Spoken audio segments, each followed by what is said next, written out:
Hello കൂട്ടുകാരെ, എല്ലാവർക്കും നമസ്കാരം. എല്ലാവർക്കും സുഖമെന്ന് കരുതുന്നു. ഇന്ന് എൻ്റെ ചാനലിലേക്ക്, ലീല സ്റ്റോക്സ് ചാനലിലേക്ക് എല്ലാ കൂട്ടുകാർക്കും സ്വാഗതം. ഇന്ന് ഞാൻ പറയാൻ പോകുന്ന വിഷയം ഹെൽപ്പ് മെൻറ്റാലിറ്റിയെക്കുറിച്ചാണ്. ഞാൻ പറയാൻ പോകുന്ന വിഷയം നിങ്ങൾ എല്ലാവരും എൻ്റെ ചാനൽ സബ്സ്ക്രൈബ് ചെയ്യണം, ലൈക്ക് ചെയ്യണം, കമൻ്റ് ഇടണം, ഷെയർ ചെയ്യണം എന്ന് അഭ്യർത്ഥിക്കുന്നു.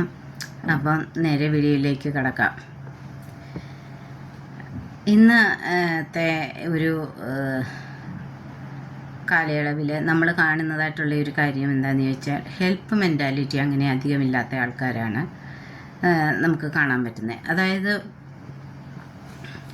നമ്മൾ ഹെൽപ്പ് മെൻറ്റാലിറ്റി എന്ന് പറഞ്ഞു കഴിഞ്ഞാൽ പിന്നെ നമ്മൾ ഒരു ഏത് തരത്തിൽ അല്ലെങ്കിൽ ഏത് വിധത്തിൽ നമുക്ക് എങ്ങനെ മറ്റൊരാൾക്ക് നമ്മൾ ഉപകാരപ്പെടും എന്നുള്ളത് നമ്മൾ ചിന്തിക്കേണ്ടിയിരിക്കുന്നു.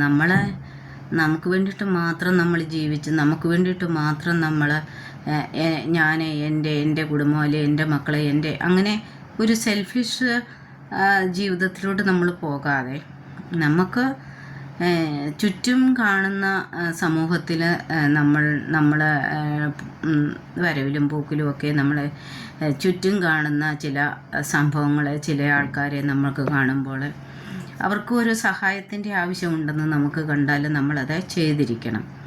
ഇന്നിപ്പം ഉദാഹരണമായിട്ട് പറഞ്ഞാൽ, നമ്മളിപ്പം ബസ് കയറാൻ നിൽക്കുക, അല്ലെങ്കിൽ ബസ് സ്റ്റോപ്പിൽ നിൽക്കുക, അല്ലെങ്കിൽ അങ്ങനത്തെ ഒരു അവസ്ഥയിലൊക്കെ നിൽക്കുന്ന സമയത്ത് ഈ ബ്ലൈൻഡായിട്ടുള്ള ആൾക്കാരെ, അന്ധരായിട്ടുള്ള ആൾക്കാരെ, അവരാണെങ്കിൽ ഈ റോഡൊക്കെ ക്രോസ് ചെയ്യാനാണെങ്കിലും പിന്നെ വണ്ടിയിലൊക്കെ കയറാനാണെങ്കിലും വളരെ അവർ ബുദ്ധിമുട്ടുന്നതായിട്ട് കാണുന്നുണ്ട്. പക്ഷെ ഞാൻ എൻ്റെ യാത്രകളിലൊക്കെ ഞാൻ കണ്ടത് എന്തുവാന്ന് ചോദിച്ചാൽ, അങ്ങനെ ബുദ്ധിമുട്ടുന്നവരെ കണ്ടാൽ പോലും എല്ലാവരും അവരുടെ മൊബൈലിലും നോക്കി അല്ലെങ്കിൽ സംസാരിച്ചും ഇതിനൊന്നും ഒരു ശ്രദ്ധയും കൊടുക്കുക, ഇതൊന്നും നമ്മളെ ബാധിക്കുന്ന കാര്യമല്ല എന്നുള്ള ആ ഒരു രീതി, നമുക്ക് നമ്മുടെ കാണുമല്ലോ, നമ്മൾ അന്ധരല്ലല്ലോ എന്നുള്ള ഒരു മെൻറ്റാലിറ്റിയിൽ എന്നൊരു ചിന്തയിലും ആയിരിക്കുന്ന ആൾക്കാരെ കാണാൻ പറ്റുന്നുണ്ട്.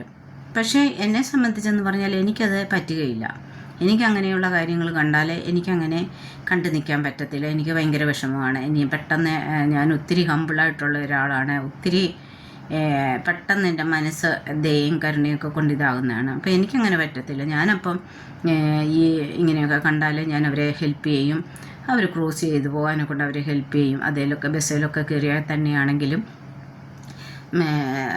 അവരെ സഹായിക്കും. ഒരു പ്രാവശ്യം ഇതുകൊണ്ടൊക്കെ ഞാനിങ്ങനെ ബസ്സിനകത്തിൽ ഭയങ്കര ആൾക്കാരാണ്, ഇരിക്കാനൊന്നും സീറ്റില്ല. അപ്പം ഞാൻ ബസ്സിൽ കയറി, ഞാനും സീറ്റിൽ ഇങ്ങനെ അവിടെ പിടിച്ച് നിൽക്കുകയാണ്. അപ്പം ഞാൻ നോക്കി പറഞ്ഞാൽ കുറേ പഠിക്കുന്ന വിദ്യാർത്ഥികൾ ചെറുപ്പക്കാരായിട്ടുള്ള പിള്ളേരെ, ടീനേജ് തൊട്ട് ഇങ്ങോട്ടുള്ള പിള്ളേരെ, ഒരു +2 വരെയൊക്കെ പഠിക്കുന്ന പിള്ളേരാണ്, കോളേജിലൊക്കെ അങ്ങനെയൊക്കെ പഠിക്കുന്ന പിള്ളേരാണ്. അപ്പോൾ ഇവരെല്ലാവരും സീറ്റിൽ ഇരിക്കുവാണ്.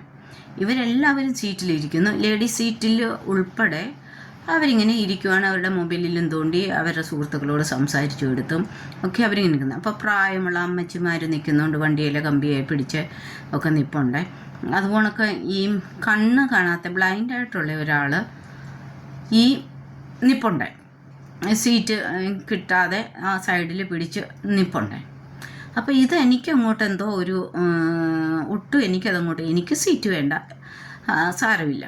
പക്ഷേ എനിക്ക് എനിക്കങ്ങോട്ട് ഉൾക്കൊള്ളാൻ പറ്റിയില്ല ഈ ഒരു കാര്യം. ഇത് കണ്ടിട്ട് എനിക്ക് ഭയങ്കരമായിട്ടൊരു ഹൃദയത്തിന്, കണ്ണ് കാണാൻ വയ്യാത്ത ഒരാൾ സീറ്റയിൽ അവിടെ സൈഡിൽ പിടിച്ചും കൊണ്ട് നിൽക്കുന്നു, ചെറുപ്പക്കാരെല്ലാവരും സീറ്റിൽ നിറഞ്ഞിരിക്കുന്നു. അപ്പോൾ ഇതെനിക്കങ്ങോട്ട് ഉൾക്കൊള്ളാൻ വയ്യാഞ്ഞിട്ട് ഞാൻ ആ കുട്ടികളോട് ചോദിച്ചു, നിങ്ങൾ പഠിക്കുന്നവരാണ്, നിങ്ങളെന്താണ് പഠിക്കുന്നതെന്ന് ചോദിച്ചു. അവരോട് ഞാൻ ചോദിച്ചു, നിങ്ങളെന്താണ് പഠിക്കുന്നത്? നമ്മൾ പഠിച്ചു വരുന്ന ഒരു തലമുറയോ അല്ലെങ്കിൽ എന്ത് സംസ്കാരമാണ് പഠിക്കുന്നത് എന്ന് ചോദിച്ചു.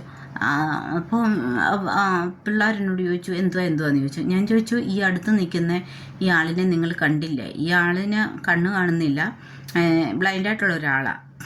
എന്നിട്ട് നിങ്ങൾ കണ്ടിട്ടും കാണാത്ത രീതിയിൽ കണ്ണു അടച്ച് നിങ്ങൾ സീറ്റിൽ ഉറച്ചിരിക്കുകയാണ്. ഇത് മര്യാദയാണോ എന്ന് കുട്ടികളോട് ഞാൻ ചോദിച്ചു. ഞാൻ ഇവിടെ ഡൽഹിയിലെ കാര്യമാണ് പറയുന്നത്. ഞാനിവിടെ യാത്ര എൻ്റെ ഡ്യൂട്ടിയിൽ എനിക്ക് കിട്ടിയിട്ടുള്ള അനുഭവങ്ങളും ഒക്കെയാണ് ഞാൻ നിങ്ങളുമായിട്ടൊക്കെ പങ്കുവയ്ക്കുന്നത് സമൂഹത്തിൽ. അപ്പോൾ പിള്ളേർ ഒക്കെ ഒരു ജാള്യത ഉണക്ക് തോന്നിയോ അവർക്ക് എന്നിട്ട് പറഞ്ഞു ആൻറ്റി ആൾ ചോദിച്ചില്ല സീറ്റെന്ന് പറഞ്ഞില്ല എന്ന് പറഞ്ഞു. അപ്പം ഞാൻ പറഞ്ഞു ഞാനിതെല്ലാം വീക്ഷിക്കുന്നുണ്ട്. ആ ആൾ വന്നതും നിങ്ങളാളിനെ നോക്കുന്നതും പിന്നീട് നിങ്ങൾ തിരിഞ്ഞ് മൊബൈലിലേക്ക് നോക്കി തന്നെ തോണ്ടിക്കൊണ്ടിരിക്കുന്നു, നിങ്ങൾ ആപ്പസിലിരുന്ന് നിങ്ങൾ അടുത്ത് നിങ്ങൾ രണ്ടുപേരും സംസാരിക്കുന്നതൊക്കെ ഞങ്ങൾ ശ്രദ്ധിക്കുന്നുണ്ട്. അപ്പം ആ ഒരു അവസ്ഥയിൽ നിൽക്കുന്ന ഒരു അംഗവൈകല്യമുള്ളവരായാലും ഒരു ബ്ലൈൻഡായിട്ടുള്ള ആൾക്കാരായാലും അവർക്കുമൊക്കെ ഒരു സീറ്റ് എണ്ണിച്ച് കൊടുക്കണമെന്നുള്ള ഒരു മര്യാദ, ആ മര്യാദ നിങ്ങൾ കാണിച്ചില്ലല്ലോ. അതുകൊണ്ട് നിങ്ങളുടെ അമ്മയുടെയൊക്കെ പ്രായമുള്ള വ്യക്തിയാണ് ഞാനും. അതുപോലൊക്കെ ഇവിടെ നിൽക്കുന്ന ഈ സീറ്റുകളുടെ ഇവിടെ നിൽക്കുന്ന ഇപ്പോൾ ഒരു ബ്രേക്ക് പിടിച്ചാൽ മതി അങ്ങ് പോകുക എടുക്കുകയൊക്കെ ചെയ്യും. അപ്പം നിങ്ങൾക്കിത് കണ്ടിട്ട് നിങ്ങളുടെ അമ്മയെ ഓർമ്മ വരുന്നില്ലേ? ഈ പ്രായമായ സ്ത്രീകൾ ഇവിടെ സീറ്റിൽ സൈഡിൽ ഇങ്ങനെ സീറ്റില്ലാതെ നിൽക്കുമ്പോഴും നിങ്ങൾ ഈ സീറ്റിനകത്തിലെ ചെറുപ്പക്കാരായ നിങ്ങൾ പിള്ളേരെ ഇങ്ങനെ ഇരിക്കുമ്പോഴും നിങ്ങൾ ഒരു നിമിഷം നിങ്ങളുടെ അമ്മയോ നിങ്ങളുടെ അമ്മയൊന്ന് ഓർത്തുകൂടെ? നിങ്ങളുടെ അമ്മയെ ഓർത്താൽ നിങ്ങൾ ഇങ്ങനെ ഇരിക്കുമോ? അമ്മ ഇങ്ങനെ സീറ്റ് പിടിച്ചും കൊണ്ടോ ഇരിക്കാനില്ല സീറ്റിൽ, അതൊരു ബ്രേക്ക് പിടിച്ചാൽ എവിടെ ചെന്ന് വീഴും, ഇത്രയും പ്രായമുള്ള സ്ത്രീകൾ നിൽക്കുന്നു. അപ്പം നിങ്ങൾക്ക് തോന്നിയില്ലേ കുഞ്ഞുങ്ങളെ എന്ന് ഞാൻ ആ പിള്ളേരോട് ചോദിച്ചു. അവർക്കെന്നോട് ദേഷ്യമൊന്നുമില്ല കേട്ടോ. ഇല്ല, ഞാൻ പറഞ്ഞത് അവർക്ക് മനസ്സിലായി.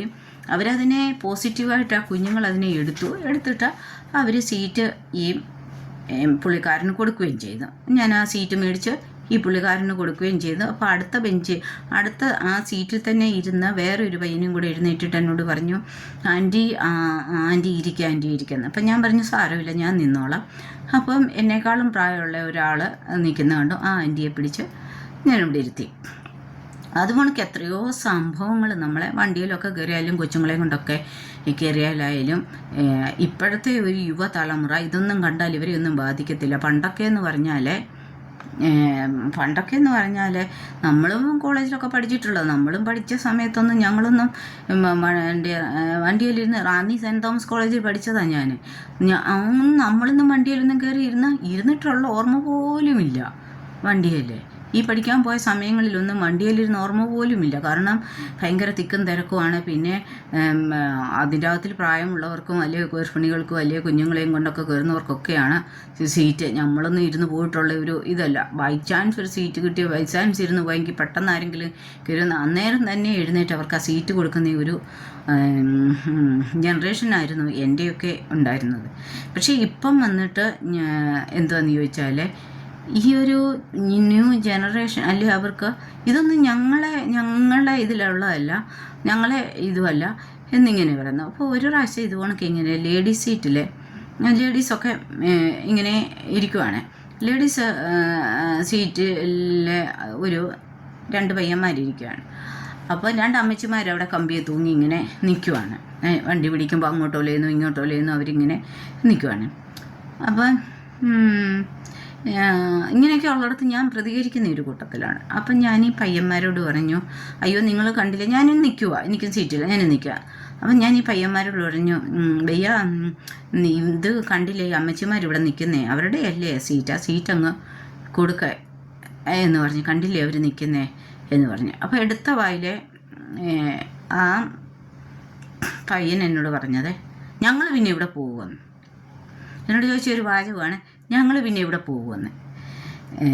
അപ്പം ഞാൻ പറഞ്ഞു, നിങ്ങളെങ്ങും പോകണ്ട, നിങ്ങളിവിടെ തന്നെ നിൽക്കേ, നിങ്ങളിവിടെ തന്നെ ഇരിക്കേ, വേറെ സീറ്റുകളുണ്ടല്ലോ. ഇപ്പം സ്ത്രീകൾക്ക് അതിൻ്റെ അകത്തിൽ അധികം സീറ്റില്ലല്ലോ.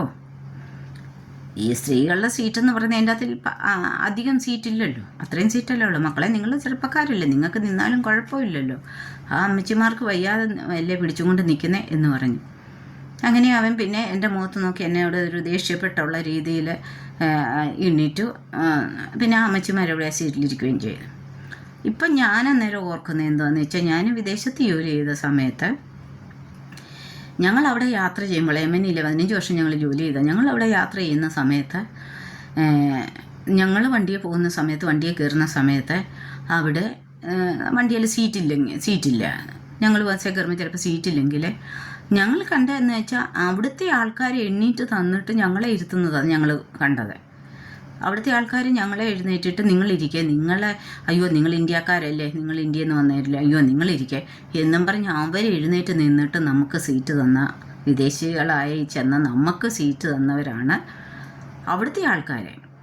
അപ്പം ഒന്ന് ഓർത്ത് നോക്കി ഒരു കണക്കിന്. അപ്പം നമ്മൾ അവിടെ ജോലി ചെയ്യുമ്പോൾ അവർ നമ്മളോട് ഇങ്ങനെ ചോദിക്കും, എവിടെ നിന്നുള്ളതാ, യു ആർ ഫ്രം വെയർ എന്ന് അവർ നമ്മളോട് ചോദിക്കുന്നുണ്ട്. നമ്മൾ ഇന്ത്യയിൽ നിന്നുള്ളവരാന്ന് പറയുമ്പോൾ അവർ പറയും, ഓ നിങ്ങൾ ഇന്ത്യക്കാരാണെന്ന്, നിങ്ങൾ എന്നാൽ ഞങ്ങളുടെ ഇവിടെയാണെന്ന് അവർ കാണിക്കും. അപ്പം ഇവിടെയോ അത്രയ്ക്ക് നമുക്ക് സ്നേഹവും ബഹുമാനവും റെസ്പെക്റ്റും നമുക്ക് വിദേശങ്ങളിൽ കിട്ടുന്നുണ്ട്. പക്ഷേ നമ്മുടെ സ്വന്തം രാജ്യത്ത് നമുക്ക് എന്തോ കിട്ടുന്നത്? നമുക്ക് എന്തെങ്കിലും ഒരു റെസ്പെക്റ്റ് കിട്ടുന്നുണ്ടോ? നമ്മൾ ജോലി ചെയ്യുന്ന ഇടങ്ങളിലായാലും, നമുക്ക് ബസ്സിലായാലും, അല്ലെങ്കിൽ നമ്മുടെ പൊതു ഇടങ്ങളിൽ സ്ത്രീകളായ നമുക്ക് എന്തെങ്കിലും ഒരു പരിഗണന നമുക്ക് ലഭിക്കുന്നുണ്ടോ? ഇല്ല. നേരത്തെ ഇപ്പം ഒരു ജനറേഷൻ എന്ന് പറഞ്ഞാൽ ഇതൊന്നും അവരെ ബാധിക്കുന്നതല്ല. അവർ ചെവിയിൽ ഇതും വെച്ച് കേട്ടുകൊണ്ടിരുന്നാൽ, അല്ലെങ്കിൽ ഫോണിൽ തോണ്ടിക്കൊണ്ടിരുന്നാൽ, അടുത്ത് പ്രായമുള്ളവർ വന്നോ നിൽക്കുന്നോ എടുക്കുന്നോ ഇതൊന്നും ഇവരെ ബാധിക്കുന്ന കാര്യമില്ല. അവരവരുടെ സീറ്റിൽ നിന്ന് എണ്ണിക്കോ പോലും ചെയ്യത്തില്ല, ഒഴിഞ്ഞു കൊടുക്കത്തുമില്ല. ഇന്നത്തെ ഒരു ജനറേഷൻ്റെ ഒരു സവിശേഷതയാണത്. പക്ഷേ ഇന്നത്തെ ഒരു ജനറേഷൻ ആണെങ്കിൽ അവരും ചിന്തിക്കണം, നിങ്ങളുടെയും പ്രായമായ മാതാപിതാക്കൾ വീട്ടിലുണ്ട്, അവരും അവരെ പോണക്കാണ് ഇവരും എന്ന് ചിന്തിക്കണം.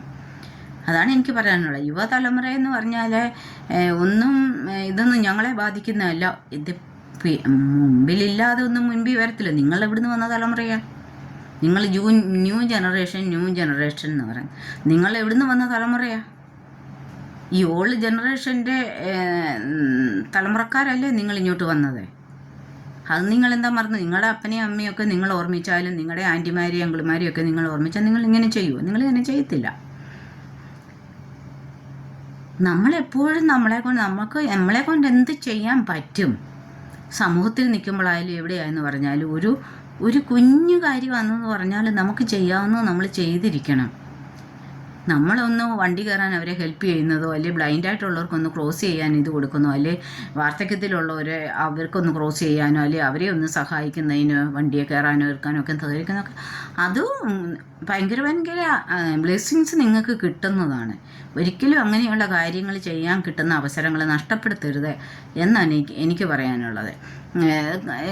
കാരണം ഞാൻ എൻ്റെ മക്കളോടും അങ്ങനെയാണ് പറഞ്ഞു കൊടുത്തിട്ടുള്ളത്. അവർ ചെയ്യുകയോ ചെയ്യാതിരിക്കുകയോ അത് അവരുടെ മെൻറ്റാലിറ്റി അനുസരിച്ച് അവർ ചെയ്യട്ടെ. പക്ഷേ എനിക്കൊരമ്മയെന്നുള്ള നിലയ്ക്ക് ഞാൻ അവരോട് പറഞ്ഞു കൊടുത്തിട്ടുള്ളത് എന്താണെന്ന് ചോദിച്ചാൽ, ഒരു ചെറിയ ഉപകാരം എന്ന് പറഞ്ഞാലും, ചെറിയൊരു കാര്യമാണെന്ന് പറഞ്ഞാലും, ഒരു മനുഷ്യന് നമ്മളെക്കൊണ്ട്, വേറൊരു വ്യക്തിക്ക് നമ്മളെക്കൊണ്ട് ചെറുതായ രീതിയിലായാലും ഒരു ഉപകാരം ഉണ്ടാകുന്നുവെങ്കിൽ അത് ചെയ്തിരിക്കണമെന്നാണ് ഞാൻ പറഞ്ഞു കൊടുത്തിട്ടുള്ളത്. അതുപോലെ ബ്ലഡൊക്കെ ഡൊണേഷൻ ചെയ്യുന്ന മക്കളോട് ഞാൻ പറഞ്ഞിട്ടുണ്ട്, നിങ്ങൾക്ക് ബ്ലഡ് ഡൊണേഷൻ നിങ്ങൾ വേണ്ടുന്ന നിങ്ങളുടെ ആരോഗ്യം നോക്കിയിട്ട് നിങ്ങൾ കൊടുക്കണം, എടുക്കണം എന്നൊക്കെയാണ് അവരോട് പറഞ്ഞിട്ടുള്ളത്.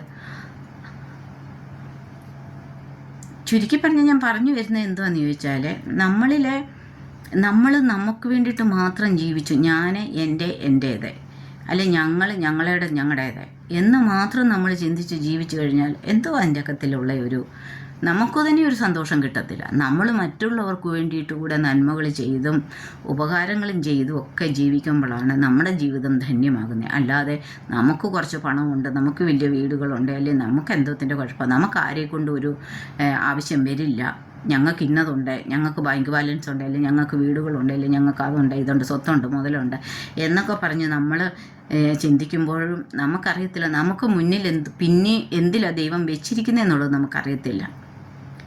അങ്ങനെ ഒരു കാര്യമുണ്ട്. നമ്മൾ അതുകൊണ്ട് ഒന്നിലും അഹങ്കരിക്കരുത്, കിട്ടുന്ന ഒന്നിലും അഹങ്കരിക്കരുത്. നമ്മൾ ചെയ്യാവുന്ന നന്മകൾ, പറയാവുന്ന നന്മകൾ, ചെയ്യാവുന്ന ഉപകാരങ്ങൾ അത് മറ്റുള്ളവർക്ക് ചെയ്യണം. സമൂഹത്തിലായാലും അല്ലാതെ ആയാലും നല്ലൊരു ഹമ്പിളായി ജീവിക്കുക, നല്ലൊരു മനസ്സിൻ്റെ ഉടമയാകുക, നല്ലൊരു ഹൃദയത്തിൻ്റെ ഉടമയാകുക, നന്മയും കരുണയും ഒക്കെയുള്ള മറ്റുള്ളവരെ സഹായിക്കാനുള്ള ഒരു മെൻറ്റാലിറ്റി ഉള്ള അത് ചെറിയ കുഞ്ഞു കാര്യമാണേലും ആയിക്കോട്ടെ. ഇപ്പോൾ വലിയ കാര്യങ്ങൾ ചെയ്യാനല്ല പറയുന്നത്, ഒരു കുഞ്ഞു കാര്യമാണെന്ന് പറഞ്ഞാൽ, ഇപ്പം വിശന്നോ ദാഹിച്ചോ ബസ് സ്റ്റോപ്പിലോ അവിടെ എവിടെയൊക്കെ എന്തെങ്കിലും അങ്ങനെ കാണുവാണെങ്കിൽ ഒരു ഗ്ലാസ് വെള്ളം നമ്മൾ മേടിച്ചു കൊടുത്താൽ നമ്മുടെ ഒന്നും കുറഞ്ഞു പോകത്തില്ല. അതുപോണക്ക് തന്നെ ഈ മിണ്ടാപ്രാണികളോടും. ഇപ്പം എന്തേലും ചൂടാണ്, ഭയങ്കര ചൂടാണ്. ഡൽഹിയിലൊക്കെ ഭയങ്കര ചൂടാണ്. അപ്പം ചൂട് സമയത്തൊക്കെ ഈ മിണ്ടാപ്രാണികൾ വെള്ളം കുടിക്കാനും അതിനും ഇതിനൊക്കെ അതുങ്ങൾക്ക് അറിയത്തില്ല, നമുക്ക് ചോദിക്കാൻ അറിയത്തില്ല. പക്ഷേ ഒരു ബോട്ടിൽ വെള്ളം മേടിച്ച് എവിടെങ്ങാനും മേടിച്ച് വെച്ച് ഒഴിച്ച് വെച്ചൊക്കെ കൊടുക്കുന്നതൊക്കെ എന്തൊരു പുണ്യപ്രവൃത്തികളാണെന്നറിയാമോ? അല്ലാതെ ഇതൊന്നും ചെയ്യാതെ, ഇങ്ങനെയുള്ള ഒരു പ്രവൃത്തികളും ചെയ്യാതെ ഏത് പള്ളിയിൽ പോയിട്ടോ ഏത് അമ്പലത്തിൽ പോയിട്ടോ ഏത് മസ്ജിദിൽ പോയിട്ടോ ഒരു പ്രയോജനമില്ലെന്നേ ഞാൻ പറയത്തുള്ളൂ. അവിടെ കൊണ്ട കുറേ പൈസ ഇടുക, പിന്നെ ദൈവത്തിനെന്തിനാ പൈസ? പള്ളിയിൽ കൊണ്ട് പൈസ ഇടുക, അല്ലെങ്കിൽ അമ്പലത്തിൽ കൊണ്ട് പൈസ ഇടുക, അല്ലെ അത് ചെയ്യുക. അതുകൊണ്ടൊന്നും പുണ്യം കിട്ടുമോ? ഇല്ല. അവനവൻ്റെ പ്രവൃത്തികൾ കാരണമേ അവനവന് പുണ്യം കിട്ടത്തുള്ളൂ, അല്ലേ? കൊടുക്കണ്ടെന്നല്ല ഞാൻ പറയുന്നത്. പള്ളിയിലോ അമ്പയിലോ അവിടെയൊന്നും കൊടുക്കണ്ട. അവിടെ ആവശ്യത്തിനോ അവിടെ നമ്മുടെ കൊടുക്കാണ്ടെന്ന വിഹിതങ്ങളോ അല്ലെങ്കിൽ കൊടുക്കേണ്ട അതൊക്കെ കൊടുത്തിരിക്കണം. പക്ഷേങ്കിൽ അതൊന്നും നമുക്ക് അനുഗ്രഹമായി അത്ര വലിയ കാര്യങ്ങളായിട്ട് കരുതണ്ട. നമ്മുടെ പ്രവൃത്തികളെ, നമ്മുടെ ചിന്തകളെ നമുക്ക് എന്ത് ചെയ്യാൻ പറ്റും, ഒരു സംസാരത്തിലായാലും ചെറിയൊരു വാക്കുകൊണ്ടായാലും നമുക്ക് എന്ത് ചെയ്യാൻ പറ്റും അത് നമ്മൾ ചെയ്യണം. ഞാൻ പലപ്പോഴും കണ്ടിട്ടുണ്ട് ഈ പ്രായമുള്ളവർ ക്രോസ് ചെയ്യാനും ഒക്കെ നിൽക്കുമ്പോഴും അന്തരായിട്ടുള്ളവർ ക്രോസ് ചെയ്യാനും ഒക്കെ നിൽക്കുമ്പോൾ വണ്ടി ഇങ്ങനെ പാഞ്ഞു വരുമ്പോഴൊക്കെ അവരവിടെ നിസ്സാരമായിരിക്കും. അവരെ നോക്കി ഒരു പരിഹാസ രൂപേണെ നോക്കുന്നവരും എടുക്കുന്നവരും ചെറുപ്പക്കാർ. ഇവരൊന്നും ചിന്തിക്കുന്നില്ല, നാളെ ഇവരും പ്രായമായ വരുന്നത്. ഇവരും വാർദ്ധക്യത്തിൽ ആരും വാർദ്ധക്യമാകാതിരിക്കത്തില്ലല്ലോ, ഇല്ലല്ലോ. ഓരോ വർഷം കഴിയുമ്പോൾ എല്ലാവരും പ്രായത്തിലേക്കല്ലേ കടന്നു പോകുന്നത്. ഇത് ജീവിതത്തിൻ്റെ ഏടുകളിൽ കൂടെയാണ് പോകുന്നത്. ഏടുകളിൽ കൂടെ പോയ മനുഷ്യൻ്റെ അവസാനത്തിലെത്തത്തുള്ളൂ. അപ്പം ചെറുപ്പമായിരിക്കുമ്പോൾ ഞങ്ങൾക്ക് വാർദ്ധക്യം വരത്തില്ലെന്നും വാർദ്ധക്യത്തെങ്കിലൊന്നും ഞങ്ങൾക്ക് ഇങ്ങനെയൊന്നും ഭവിക്കത്തില്ലെന്നും എടുക്കത്തില്ലെന്നും വിചാരിച്ച് ആരും ചെയ്യുന്നത് ശരിയല്ല എന്നാണ് എനിക്ക് പറയാനുള്ളത്. അതുകൊണ്ട് നമ്മളെ കൊണ്ട് ചെയ്യാവുന്ന എന്ത് കാര്യമായാലും ഒരു ചെറിയ കാര്യമാണെന്ന് പറഞ്ഞാലും നമ്മളത് ഉപകാരം ചെയ്തിരിക്കണം, സഹായിക്കണം. നമുക്ക് നല്ലൊരു ഹെൽപ്പ് മെൻറ്റാലിറ്റി ഉണ്ടാകണം. അതുപോണക്ക് തന്നെ നമ്മൾ ചെയ്യുന്ന പ്രവൃത്തികൾ മറ്റുള്ളവരെ കാണിക്കാനല്ല, അത് നമ്മുടെ സാറ്റിസ്ഫാക്ഷനാണ്. അവർക്കൊരു ഹെൽപ്പും ആകും, നമുക്ക് ഒരു സാറ്റിസ്ഫാക്ഷനും ഉണ്ടാകും നമ്മൾ അങ്ങനെ ചെയ്തല്ലോ എന്നുള്ളത്. അതുകൊണ്ട് എനിക്കിന്ന് കൂട്ടുകാരോട് പറയാനുള്ളത്, കഴിവതും നമ്മളെ കൊണ്ട് ചെയ്യാവുന്ന നന്മകളെ പറയുകയും പ്രവർത്തിക്കുകയും ചെയ്യുകയും ചെയ്യണമെന്നാണ് എനിക്കിന്ന് വീഡിയോയിൽ കൂടെ പറയാനുള്ളത്. നാളെ നമ്മുടെ അവസ്ഥ എന്തുമായിരിക്കും എന്നറിയത്തില്ല. തൊട്ടടുത്ത നിമിഷത്തിൽ നമ്മൾ ഈ ഉണ്ടാക്കി വെച്ചിരിക്കുന്ന എല്ലാം കൊണ്ട് ജീവിക്കുമോ ഇല്ലയോ ഇതൊന്നും നമുക്കറിയത്തില്ല. കാരണം നമ്മുടെ 3 കാര്യങ്ങൾ ഈ ലോകത്തിലെ ആർക്കും അറിയത്തില്ല. ഒരു മനുഷ്യൻ്റെ, ഒരു പ്രധാനമന്ത്രിക്കോ പ്രസിഡന്റിനോ, ഒരു ഭവിഷ്യവാണി ചെയ്യുന്ന തന്ത്രിക്കോ മന്ത്രിക്കോ പാസ്റ്ററിനോ അല്ലെങ്കിൽ അച്ഛനോ ആർക്കും ഒരു വ്യക്തിക്കും അറിയത്തില്ല അവനവൻ്റേതായ മരണം അറിയത്തില്ല. അത് മരണം ദൈവം തമ്മിൽ നമ്മളിത് മറിച്ച് അത് എപ്പോൾ എങ്ങനെ എവിടെ വെച്ചേ എന്നുള്ളത് നമുക്ക് ആർക്കും അറിയില്ല. ഈ ശ്വാസം എപ്പോഴാണ് എടുക്കുന്നതെന്നുള്ളത് നമുക്കറിയത്തില്ല. അപ്പോൾ ഈ ശ്വാസം അങ്ങോട്ട് പോയി കഴിഞ്ഞാൽ പിന്നെ നമുക്കാർക്കും ഒന്നും ചെയ്യാൻ പറ്റത്തില്ല. പിന്നെ അത് ഡെഡ് ബോഡിയാണ്, അല്ലേ? അപ്പോൾ ഈ ശ്വാസം ഉള്ളിടത്തോളം കാലം നമുക്കെന്ത് ചെയ്യാൻ പറ്റും? നമുക്കല്ലാതെ മറ്റുള്ളവർക്ക് വേണ്ടിയിട്ട്, അയൽവക്കത്തുള്ളവർക്കായാലും സമൂഹത്തിലായാലും വേദന അനുഭവിക്കുന്നവരായാലും വേദന അനുഭവിക്കുന്നവർക്കാണെങ്കിലും രോഗികളായി കിടക്കുന്നവരായാലും അവരൊക്കെ ഒരു രോഗിയെ ഇപ്പം നമ്മൾ കാണാൻ പോയെന്ന് വെച്ചോ, ഒരു രോഗിയെ നമ്മൾ കാണാൻ പോയാൽ ആ രോഗി ചിലർ പറയും പ്രാർത്ഥിച്ചാൽ മതി ചെന്നെന്ന്. പക്ഷേ ഞാൻ പറയുന്നത് ഒരു രോഗിയെ നമ്മൾ കാണാൻ പോകുമ്പോൾ ആ രോഗിക്ക് പ്രാർത്ഥന മാത്രമല്ല ആവശ്യം, പ്രാർത്ഥന വേണ്ടെന്നല്ല പറയുന്നത്, പ്രാർത്ഥന വേണം.